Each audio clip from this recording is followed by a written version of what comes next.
Bismillahirrahmanirrahim. Assalamualaikum warahmatullahi wabarakatuh. Bersama saya, Sofia Mawaddah Al-Musyirah, dengan mata kuliah Pendekatan dalam Pengkajian Islam. Pada kesempatan kali ini, kita bersama-sama akan mendiskusikan tentang pendekatan kritik sumber yang merupakan salah satu dari dua aliran besar dalam pendekatan sejarah dalam studi Islam. Pembahasan minggu ini merupakan lanjutan dari minggu kemarin yang sudah membahas tentang traditionalist approach atau pendekatan tradisionalis. Baik, kita akan memulai pembahasan tentang pendekatan kritik sumber secara perlahan sambil akan kita bandingkan teorinya dengan teori milik traditionalist approach. Nah, pendekatan revisionis ini pertama kali dikemukakan oleh John Wansburg di tahun 1986. Lalu kembali dirumuskan dan diteruskan oleh salah satu anak murid beliau yang bernama Andrew Ripin. Secara keseluruhan ada 8 premis yang dikemukakan oleh orang-orang revisionis. Tetapi kita dapat merangkumnya menjadi 3 garis besar dari bukunya J. Koren dan Nevo. Yang pertama, pendekatan revisionis adalah merupakan kritik sumber terhadap Al-Quran dan literatur Islam. Berbeda dengan pendekatan tradisionalis, yang mana mereka menjadikan literatur Arab Muslim menjadi sumber kajian utamanya.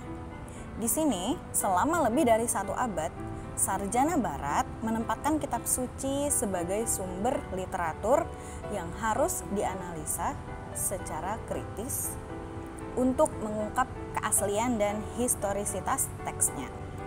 Mengapa harus dikaji ulang? Nah, mereka tidak percaya dengan literatur begitu saja. Sebelum mempercayai literatur, mereka harus mengetahui dulu siapa dan apa latar belakang penulisnya.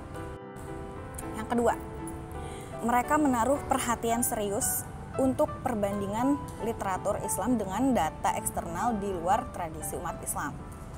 Orang-orang revisionis berpendapat bahwa sumber tertulis tidak menjamin kejadian itu benar-benar terjadi. Mengapa?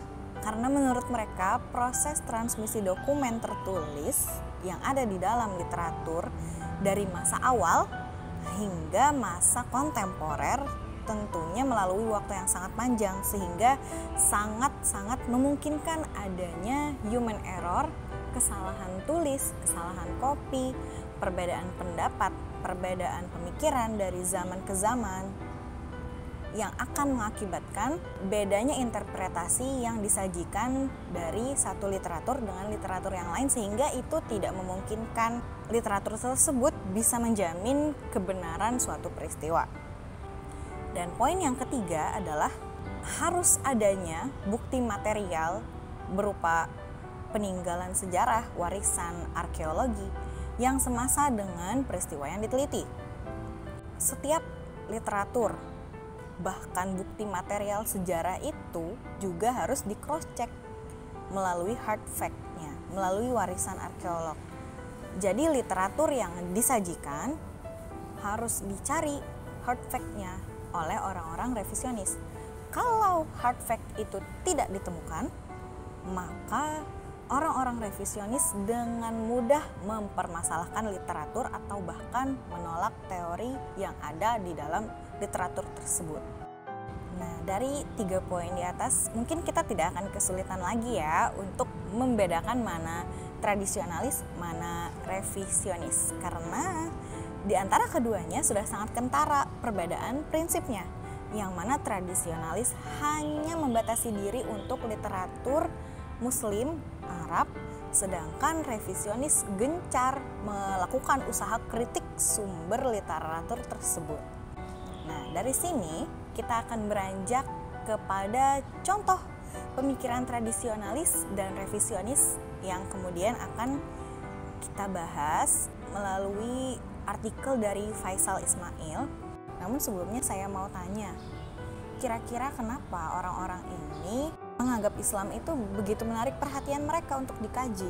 Apa sebenarnya yang melatar belakangi? Padahal mereka bukan berasal dari agama yang sama atau tidak juga memiliki latar belakang pendidikan Islam. Lalu kenapa mereka tertarik sebagai seorang sejarawan untuk membahas Islam? Di sini jawabannya adalah menurut mereka penyebaran Islam secara luas merupakan sebuah fenomena. Lalu apa sih sebenarnya yang melatar belakangi munculnya Islam? Karena tidak mungkin gerak kemunculan Islam itu terjadi begitu saja tanpa sebuah alasan. Nah, di sini William Montgomery Watt menyebutkan bahwa kebangkitan Islam, penyebaran Islam, munculnya Islam pertama kali disebabkan oleh perdagangan Makkah. Muhammad muncul dalam rangka membangkitkan kembali rasa solidaritas sosial, rasa solidaritas kesukuan orang-orang Arab di zaman itu untuk memperbaiki, mereformasi kembali tatanan sosial, tatanan moral yang sempat terkikis akibat suksesnya perdagangan di kota Makkah. Suksesnya perdagangan itu menimbulkan individualisme yang tinggi. Nah, dari situlah Muhammad muncul dalam rangka menyatukan kembali rasa solidaritas orang-orang Makkah. Lalu kemudian sanggahan datang dari Patricia Crone di tahun 1987 melalui bukunya Meccan Trade and the Rise of Islam. Crone melakukan kritik sumber terhadap Watt. Menurutnya, studi yang dihasilkan oleh Watt tentang Makkah hanya mengandung fabrikasi dan mitos daripada fakta dan realitas. Karena Watt mengacu kepada cerita rakyat, laporan-laporan yang ditulis oleh orang-orang di sana tentang Makkah dan perdagangannya, sehingga menurut Crone hal tersebut tidak bersandar kepada fakta-fakta sejarah yang ilmiah. Patricia Crone berpendapat bahwa kebangkitan Islam ke seluruh dunia itu adalah akibat dari adanya misi politik yang dibawa oleh Nabi Muhammad. Menurut Crone, Muhammad sebenarnya ingin mempromosikan nasionalisme Arab untuk menguasai dunia. Jadi Muhammad itu mengorientasikan monoteisme untuk membangkitkan kebanggaan etnis mereka sehingga mereka bersatu dan kemudian nantinya bisa menguasai seluruh dunia dengan politik Arab tersebut. Namun kritik yang dikemukakan oleh Crone tidak cukup untuk membantah teori dari Montgomery Watt. Kritik yang dikemukakan oleh Crone hanya mendatangkan kritik-kritik dari orang lain. Jadi di sini ada beberapa tokoh juga yang kembali mengkritik Patricia Crone seperti R.B. Sargent. Tidak adanya bukti-bukti historis bukan berarti hal tersebut tidak terjadi.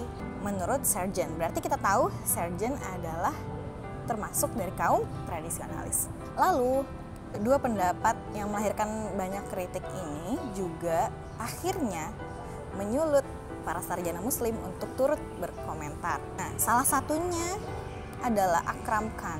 Menurutnya, setelah datangnya klaim bahwa Nabi Muhammad membawa pesan politis oleh Crone, perdagangan Makkah itu adalah tujuan dimunculkannya Islam oleh Montgomery Watt.